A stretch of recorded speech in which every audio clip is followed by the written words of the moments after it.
علیکم۔ جناب صدر، انسان کے مزاج میں محبت اور وابستگی رکھ دی گئی ہے جو اسے نہ صرف انسانوں بلکہ ماحول کی ایک ایک چیز سے محبت کرنے پر مجبور کرتی ہے۔ انسان جہاں رہتا ہے اسے وہاں کی ایک ایک چیز سے الفت ہو جاتی ہے، اور پھر وطن سے محبت کو اللہ تعالیٰ نے انسان کی فطرت میں شامل کر رکھی ہے۔ اور پاکستان سے میری محبت میرا عقیدہ اور میرا ایمان ہے، اور پھر میرا وطن تو بنا اسلام کے نام پر ہے، اور اس پرشوق دور میں میرا وطن ہی اسلام کا قلعہ ہے۔ گویا وطن سے محبت میرے ایمان کا حصہ ہے۔ جناب صدر، میرا وطن تو ایک جنت ہے جو اللہ تعالیٰ کی ایک خاص نعمت سے ہمیں عطا کی گئی ہے، لیکن اس نعمت کے حاصل کرنے میں ہم نے کتنی قربانیاں دی، ان کا صدقہ جہاں ہمارے رونگٹے کھڑے ہو جاتے ہیں وہاں ہم اس جنت کے مہمان قائد اعظم محمد علی جناح کے یقین محکم ہم نے پہم عظمت کے دار اور غلام نصری کو سلام کرتے ہیں، جنہوں نے انگریز اور ہندو جیسی دو دہائی تلوار سے ہمیں بچا کر جنت نظیر ملک عطا کیا۔ جنت سے کہیں بڑھ کر ہنسی میرا وطن ہے، جنت سے کہیں بڑھ کر ہنسی میرا وطن ہے، ہم سر ہے فلک کی زمین میرا وطن ہے، ہم سر ہے فلک کی زمین میرا وطن ہے۔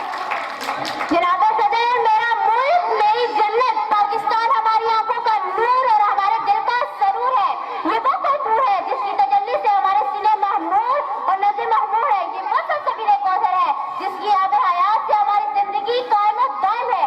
یہ وہ جنت بری ہے جہاں ہم نے راحت کی زندگی گزار رہی ہیں۔ یہ آب حیات باتیں دریاؤں کی سرزمین جس سے ہماری آرزوؤں کی کھیتیاں سیراب ہوتی ہیں۔ ہے دریا رواں گیت گاتے ہوئے، پرانی کہانی سناتے ہوئے، حقیقت ہے سارے کا سارا وطن، ہمارا وطن پیارا پیارا وطن، خوشی سے ہے بھرپور سارا وطن، خوشی سے ہے بھرپور سارا وطن، ہمارا وطن پیارا پیارا وطن، ہمارا وطن پیارا پیارا وطن۔ جناب صدر، یہ وہ سرزمین ہے جسے دیکھ کر آسمان کے تارے بھی تمنا کرتے ہیں کہ اس دھرتی پر نثار ہو جائے۔ چاند سے نور کی قبائل بناتا ہے، سورج اس کے گلے میں سنہری کرنوں کا ہار ڈالتا ہے، آسمان شبنم افشانی کر کے اس کے حسن کو نکھارتا ہے، ہوائیں اس کے پھولوں کو لوریاں دیتی ہیں اور پرندے اس کی عظمت کے گیت گاتے ہیں۔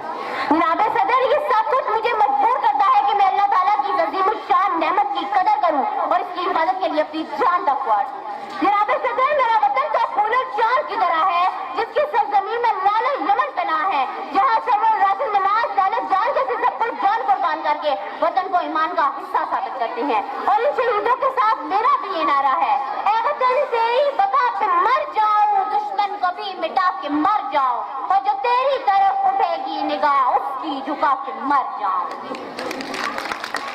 جناب صدر، حب الوطنی پر ایمان کا تقاضا اولین یہ ہے کہ ہم اس جنت کی قدر کریں اور اس کو اپنے ایمان کا حصہ ثابت کریں۔ دیے سے دیا ہم جلاتے رہیں گے، دیے سے دیا ہم جلاتے رہیں گے، وطن سے اندھیرے مٹاتے رہیں گے، سجاتے رہیں گے حقیقت کی راہیں، سجاتے رہیں گے حقیقت کی راہیں، زمانے کو منزلیں دکھاتے رہیں گے، زمانے کو منزلیں دکھاتے رہیں گے۔ جناب صدر، اس وقت کی یہ ضرورت کہ اس جنت جس کا ہمیں امین بنایا گیا، ہم اس امانت کی حفاظت کرتے ہوئے فرقہ پرستی کے شجرے خبیثہ کی جڑ کاٹ ڈالیں اور قائد اعظم کے دیے ہوئے سنہری اصول ایمان، اتحاد اور تنظیم پر عمل کرتے ہوئے بکھری ہوئی قوم کی شاداب بندی کریں۔ آئیے ہم سب یہ عہد کریں کہ ہم اس جنت کی قدر اس طرح کریں گے جس طرح اس کے کابرین نے اسے بنایا تھا۔ آئیے میرے ساتھ یہ عہد کریں کہ ہم رنگے جلوس سے ہستی کی تصویر بدل دیں گے ایک دن، تدبیر و عمل سے دنیا کی تقدیر بدل دیں گے ایک دن، ظلمت کو مٹائیں گے ایک دن، یہ کر کے دکھائیں گے ایک دن، دل جس سے ہو روشن لوگوں کے وہ دیپ جلائیں گے ایک دن۔ وما الینا الا البلاغ المبین۔